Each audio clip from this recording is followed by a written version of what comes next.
Hello everyone and welcome to our module on reproductive hormones.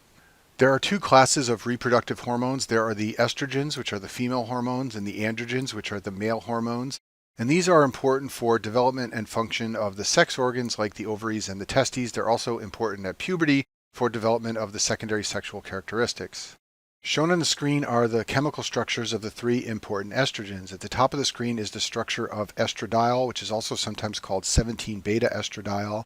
It's called a diol because it has two hydroxyl groups. One of the hydroxyl groups is attached to the 17 carbon right here, hence the name 17-beta estradiol. Estrone has a ketone group where estradiol has a hydroxyl group and estriol has three hydroxyl groups. And the potency is such that estradiol is the most potent estrogen, estrone is in the middle, and estriol is the weakest of the three estrogens. Shown on this slide are the chemical structures of the four important androgens. At the top of the screen is the structure of testosterone, which is one of the most abundant androgens, and it's what most people think of when they think of a male hormone. At the bottom of the screen is the structure of dihydrotestosterone, or DHT. I've also shown the structure of androstenedione and DHEA, which is dihydroepiandrosterone. At the top right of the screen, I've listed the potency. DHT is the most potent of the androgens. We will discuss this in more detail in the module on male reproductive hormones, but DHT is not generally synthesized by the testes. Testosterone is made by the testes, and in the periphery it is converted to the more potent DHT. Testosterone is less potent than DHT, and then androstenedione and DHEA are the weakest of the androgens. As you can see from the chemical structures on the last two slides, all of the reproductive hormones are steroid hormones. They are all synthesized from molecules of cholesterol. They have a chemical structure that is very similar to cholesterol.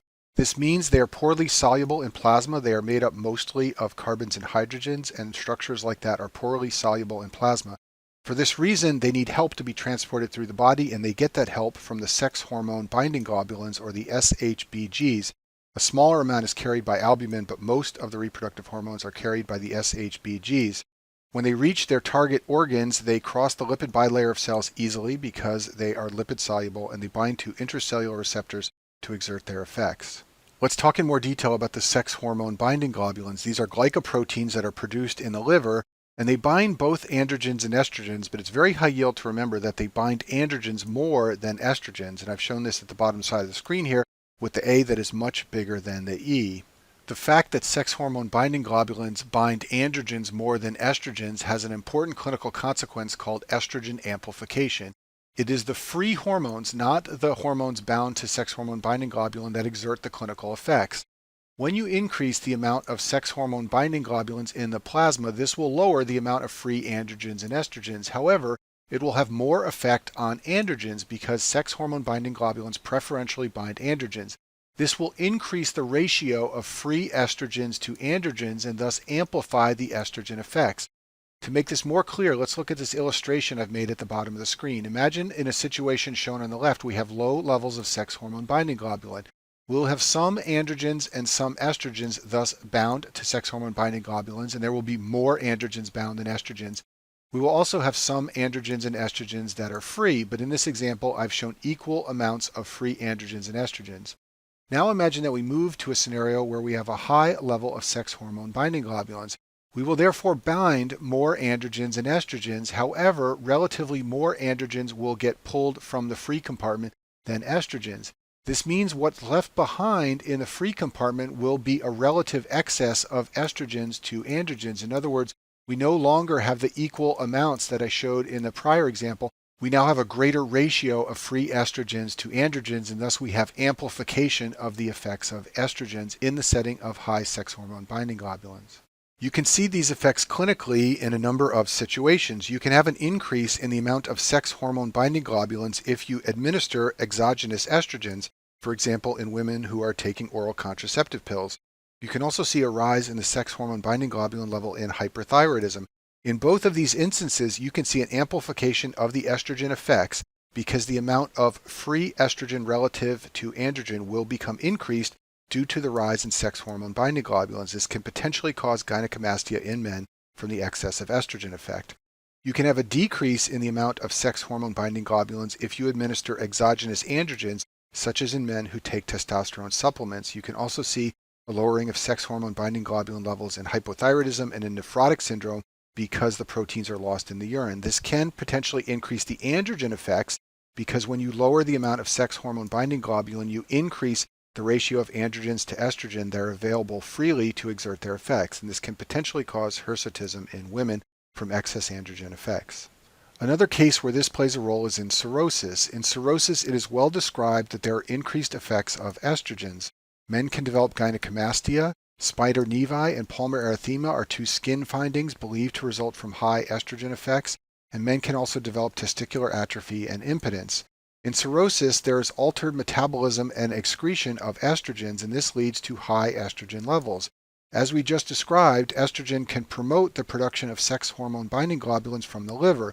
So as long as the liver retains some protein-producing capacity in cirrhosis, you will see a rise in SHBG levels, and this will lead to amplification of the estrogen effects, and thus the clinical features of high estrogens relative to androgens. Just like most endocrine systems in the body, the reproductive hormones have a three-tier level of control of their release. The highest level is the hypothalamus, which releases a hormone called gonadotropin-releasing hormone, or GnRH.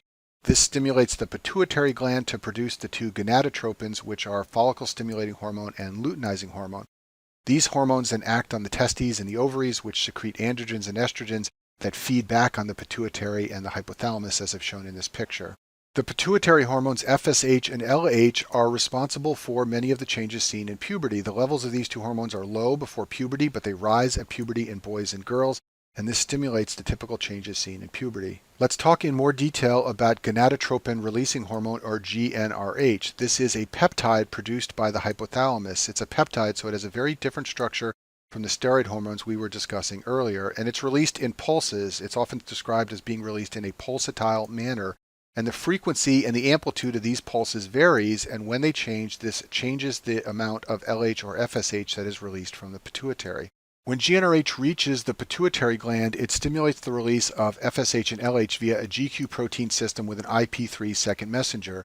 The way these systems work is shown on the screen here. PIP2, which is phosphatidylinositol biphosphate, is found in the membrane. When the GQ protein system is activated, PIP2 is converted to IP3, which is inositol triphosphate. IP3 then stimulates the release of calcium atoms from the endoplasmic reticulum. Those atoms can interact with DAG, which is diacylglycerol, which is left behind after the PIP2 is converted into IP3. The interaction of calcium and diacylglycerol can activate protein kinase C, which then goes on to phosphorylate substrates and exert the effects of the GQ protein system. There is a drug which functions as a GnRH agonist. That drug is called Leuprolide. It's derived from GnRH. There is a D amino acid which is substituted for one of the native L amino acids. This makes Leuprolide resistant to degradation. It also gives it a longer half-life so that it will occupy the GnRH receptors for a prolonged period of time. It's important for you to understand that Leuprolide can function as both an agonist and an antagonist of GnRH. The reason for this is that the initial binding of Leuprolide to the GnRH receptor can stimulate LH and FSH release, and thus the drug can function as an agonist.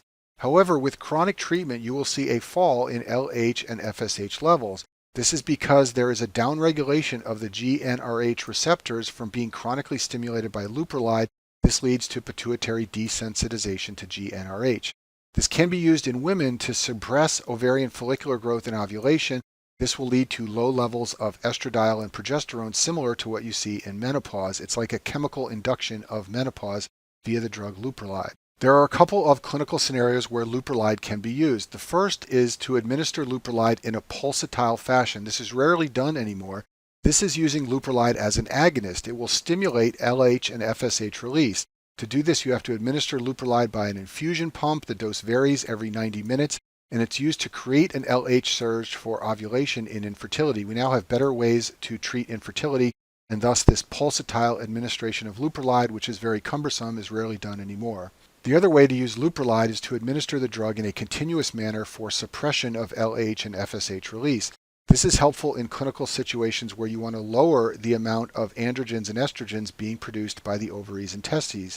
So for example, in women who have endometriosis or who have uterine fibroids, which are called leiomyomata, estrogens can make these two disease processes worse, so administration of Leuprolide can be helpful. In men who have prostate cancer or boys with precocious puberty, testosterone levels can be harmful, so you can administer LH and FSH to lower the amount of androgens that are present. There is a rare syndrome called Kallmann syndrome where there is absence of GnRH secretion from the hypothalamus. This happens because of impaired migration of GnRH neurons from their origin in the olfactory bulb to the hypothalamus. Essentially, the hypothalamus lacks the neurons that normally produce GnRH. This almost always occurs in males. It's got a 5-to-1 ratio of males to females. And a key feature here is hypogonadism, which you would expect from the loss of GnRH, and also anosmia. And this is the thing to remember so you can recognize this syndrome in a board question. Because it involves abnormalities of the olfactory bulb, these people often cannot smell. Boys with this condition will have low GnRH levels, also low FSH and LH levels, and low testosterone levels. They will have delayed puberty and small testes. But the thing that will give this syndrome away in a board question is the description of loss of smell. Let's talk in a little more detail about the pituitary reproductive hormones LH and FSH. These are both protein hormones, just like GnRH. They have a very different structure from the steroid hormones like estrogens and androgens. And you should know that there are 4 hormones in the human body that share a very similar structure. LH, FSH, and also TSH, which is important for the thyroid gland, and HCG, which is important in pregnancy. They all share a similar structure. They are all what's known as heterodimers. The word dimer means they are 2 protein molecules linked together, and the word hetero means they are different protein molecules linked together. And they all have 2 chains, an alpha and a beta, but they all have the same alpha chain and a different beta chain. The beta chain is what determines whether the structure will be LH, FSH, TSH, or HCG. The alpha is always the same. And I've illustrated this on this slide. The common alpha subunit is combined with different beta subunits to make the various hormones. If you combine the alpha subunit with the FSH beta unit, you then get a molecule of the FSH hormone. If you combine the alpha subunit with the LH beta unit, you then get a molecule of the LH hormone. The same is true for TSH and HCG. And second messenger systems can be hard to remember, but one easy way to remember it for these hormones is that all of these hormones, when they reach their target sites, exert their effects via a cyclic AMP second messenger system. They convert AMP into cyclic AMP and then exert their clinical effects. And that concludes our module on reproductive hormones.